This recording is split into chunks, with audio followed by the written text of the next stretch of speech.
Welcome children. Welcome to 7th day Adventist School, Veperi.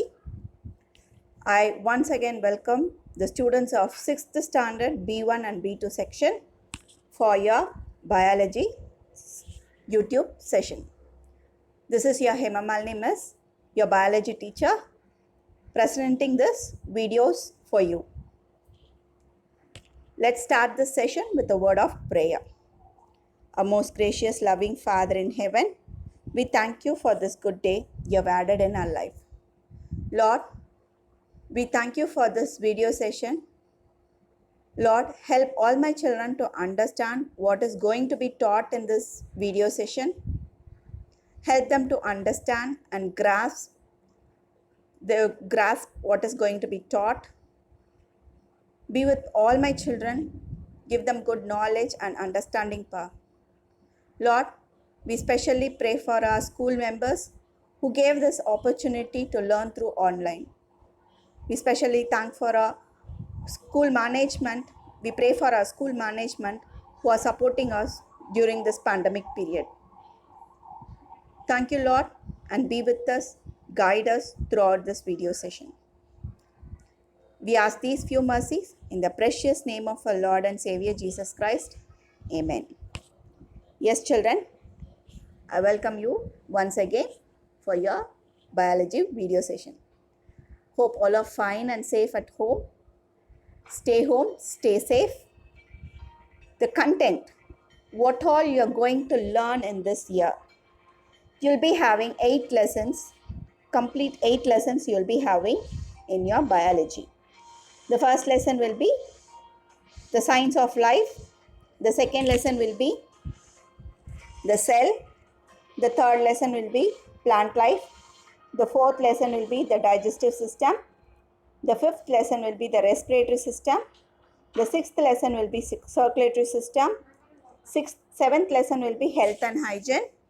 And the 8th lesson will be habitat and adaptation. You'll be learning all these 8 lessons in your biology. But the revised syllabus, you will be having revised syllabus. In that, you will be getting any 5 of it. You will be getting any 5 lessons, okay? 5 to 6 lessons. The revised syllabus will be with 5 to 6 lessons. So, we'll see up to what the government is announcing, and we'll wait for the government orders so that we'll cut short the lessons. This we'll see it in the later part. You don't worry about all these things, and just an information in this introductory part. I want you to let you know all these things, okay? The other important thing is the first lesson. The first lesson of your biology is the science of life. And one important thing I want to let you know, the children, is don't worry about biology, physics, chemistry subjects. When you are in 5th standard, you will be having one book by name Science. In that, you will be having 12 to 13 lessons. Now, this 12 to 13 lessons are divided and given into 3 books. Very simple. Those 13 lessons are divided into 3 parts, and those 3 parts are converted into 3 books. Okay? The first part, which is dealing with science, which is dealing with life, will be called as biology. And those things which are related to chemistry, chemical reactions, all those things will be termed as chemistry. And the movement, force, external energy, all these lessons will be converted into a new subject by name physics.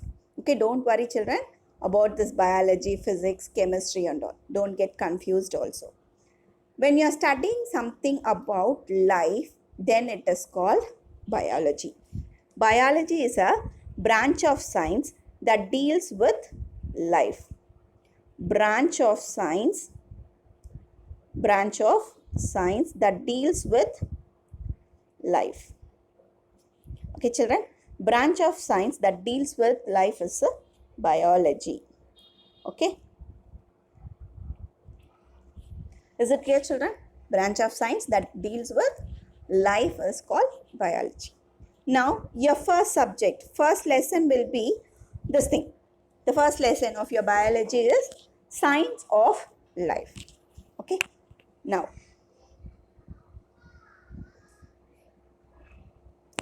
in this lesson, we will be mainly concentrating about two things, living things and non-living things. We will be concentrating on two things, that is living things and non-living things. We will be comparing how living thing is different from non-living things. When you are too small itself, you know what is a living thing and non-living things. Okay, now you are all in 6th standard. You will be learning more detailed about, very in detailed manner, you will be learning how living things are different from non-living things. Okay, children, there are many characters. There are many characters which tells about living things, which is not present in the non-living things. Okay, those things are the characteristics of living things. Ennannalla irukku, what all they have, special thing. Those things are called characteristics. The word characteristics means what they have. Okay, how they are different from non-living things. There are many points given in your book. We'll see in very slow manner, step by step manner, we will learn the content. Okay. The first thing, first thing, the living things are made of cells. You know what is a cell? Mobile is a cell phone. Do you think that is a cell? No. Living things are made up of cells. Cells are nothing but a small unit of life. Cells are nothing but small unit of life. This is a cell. Okay. It may be any shape. It will be in different shape. It will be round in shape. It will be rectangle, polygonal in shape, five-edged shape. It will be elongated shape. It will be spherical in shape. It will be oval in shape. The cells will be different in shapes. Okay, different types of shapes will be there. Different types of cells, sizes of cells also will be there. The one important thing is all living beings are made of cell. Okay, all living beings are made of cell. Cell is the smallest thing that has life and it can exist on its own. Okay. Now, the cell is of two types. Okay, now we'll go to the next point. All living, first thing what we learned, all living things are made of cells. All non-living things will not have cells. Okay. The cell is the smallest or the very smallest thing, smallest unit of life. When the cell, next important thing is the cells are divided into two main types. The first type is unicellular and multicellular. The cells are divided into two types. That is, one is unicellular and multicellular. What is a unicellular? Unicellular is nothing but single cells. When there is only one cell is present, which can do all the actions like growth, reproduce, move, or when it is doing all these things, then it is called unicellular. Unicellular examples are amoeba, paramecium, bacteria. All these things are unicellular. Example, amoeba, it is of different in shape. It will not have any permanent shape, but it has got life. It will move from one place to another place. Okay. Now, I'll show you where is amoeba. This is amoeba. Okay, this is made up of one cell, only one cell, ஒரே ஒரு cell. Then it will move from one place to another place. It will reproduce, it will breathe, it will eat. Everything will be done, but it will have only one cell. Okay, that is a unicellular organism. Some other unicellular organisms are yeast, bacteria, and paramecium. These are all single cell organisms. Next, we'll see about multicellular organism. When many cells are there, then it is called multicellular organism. Can you give any example for multicellular organisms? other than even fish, birds, animals, plants, human beings are all called multicellular organism. We are all made up of one or two cells. Human beings are made up of one or two cells. No, lakhs and lakh, millions, trimillions, millions, billion types of cells are present in our body. Okay, crores and crores, lakhs and crores. If you count it, it is uncountable. We can't count how many cells are there in our body. Okay, we are called multicellular organism. Human being, fish, birds, plants, animals, and all other things comes under multicellular organisms. Is it clear, children? See this diagram. Organisms are divided into two types. One is unicellular, another one is multicellular. Organism that have a single cell is called unicellular. Organism consisting of many cells are called multicellular. This you understood, children? This is very basic thing. You should know what is a unicellular and what is a multicellular. Next, can you see a cell with a naked eye? No, it is an impossible task to see a cell in a naked eyes. So we need a special instrument by name microscope. This microscope will be very interesting. Okay, I'll tell you one important thing. As I am a microbiologist, I was using this microscope for 3 to 5 years. Okay, 3 years, solid 3 years I was using this microscope for my study. Every day we used to sit with this microscope and we'll be enjoying to see things under the microscope. It will be very beautiful. It will be very, very beautiful. You can see different types of organisms, different colors, and if you see them under microscope, no, you'll be shocked. You'll be shocked to see all the things. You'll be shocked and you'll see how God is great. Why I'm telling no, with one single cell, God made everything. The only one cell will be there. In that one cell, everything will be there. Even though we are multicellular, we are not satisfied with what God has given us. We are asking to God to give this one. We are praying, we are longing. Okay, we are so selfish.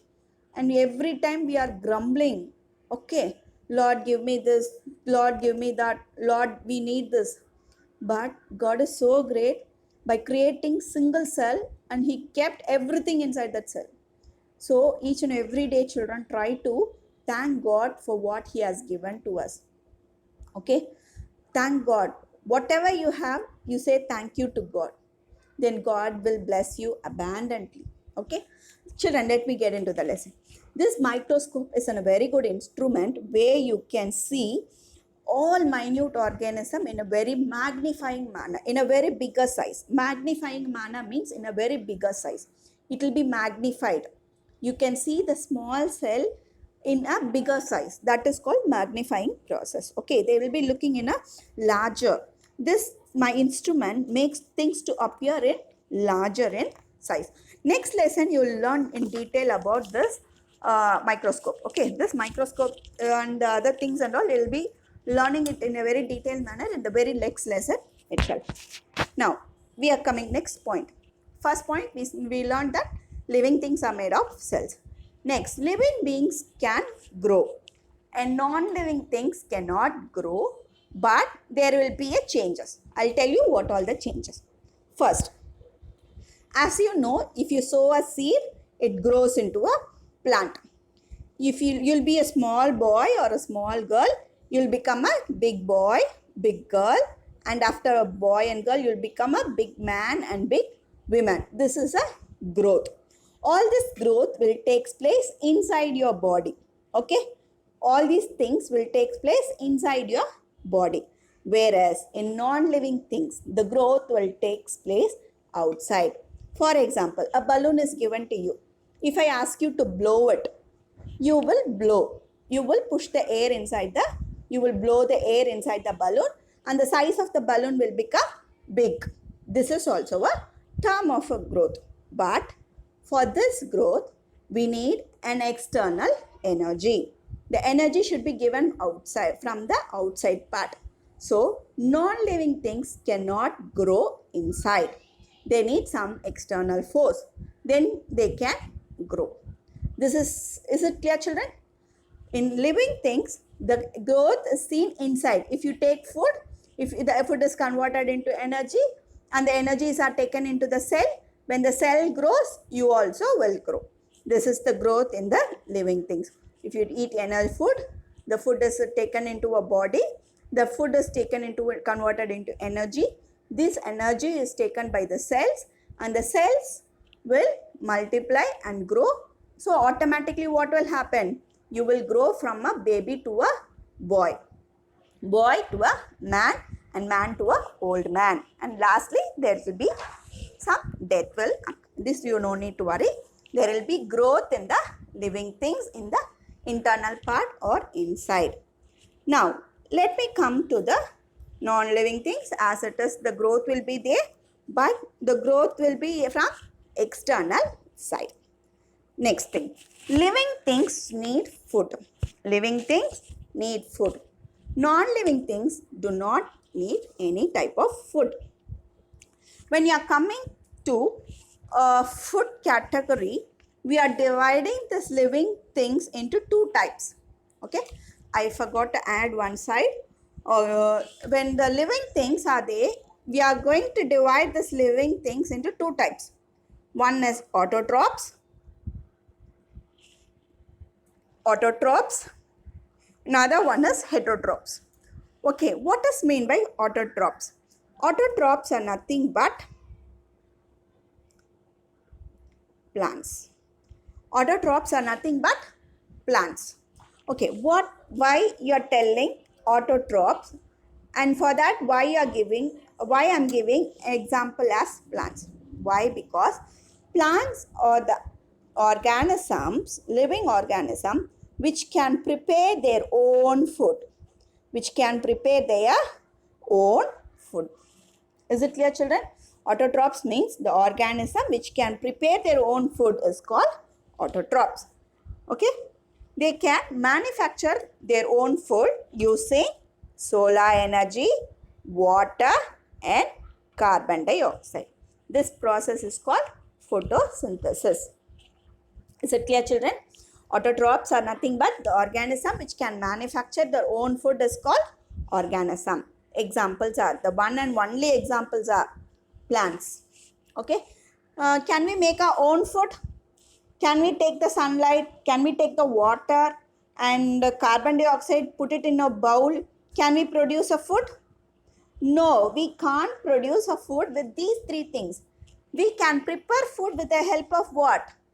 Plants and plant products and some animal products. With those things only we can prepare the food. So we are called heterotrophs. Okay.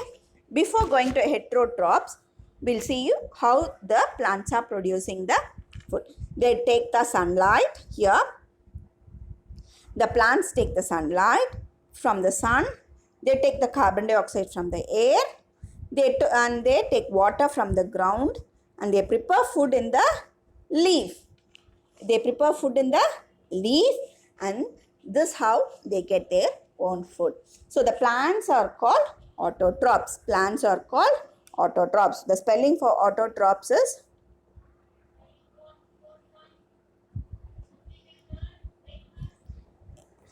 one minute, children. AUTO, autotrophs. TROPS, autotrophs. This is a very important spelling. Make a note of it. Autotrophs. AUTOTROPS, autotrophs. Next, heterotrophs. Heterotrophs. You pronounce it like this. Heterotrophs. Organisms that depend on others for food is called heterotrophs. The spelling is HETEROTROPS, heterotrophs. The organisms that depend on others for food are called heterotrophs. See here, in this picture, the plants get the energy from the sun and they prepare their own food. What is happening? This plant is taken by the goat. So the goat is called a heterotrophs. When we eat this goat, we are also a heterotrophs. All other organisms other than plants are called heterotrophs. Why? Because they depend on the food for others. Okay, children? They depend they depend food on others, so they are called heterotrophs. Okay, children, up to this, we'll stop this video session. All other things will be sent in the next session. We'll see the next part of the lesson in the next session. Okay, children, before closing this session, I would like to offer a small prayer. Let's pray. A most gracious, loving Father, we thank you for this video session. We learned about living things and non-living things, how they are different from each other. Lord, you're so gracious and so marvelous in creating this world. Lord, thank you for creating wonderful things around this world. We thank you for our parents who gave us this opportunity to learn through online. We thank you for our teachers who are teaching through online. Bless our parents, teachers, and our school management and all our friends who are attending this video session. Be with us and guide us. Protect us from all the dangers which is present in this world. Be with us and guide us throughout these days. We ask these few mercies in the precious name of our Lord and Savior Jesus Christ. Amen. Thank you, children. I'll meet you in the next video session with the next part of the lesson. Until then, it is bye from your Hema Malini Miss, your biology teacher. Thank you. Thank you, children.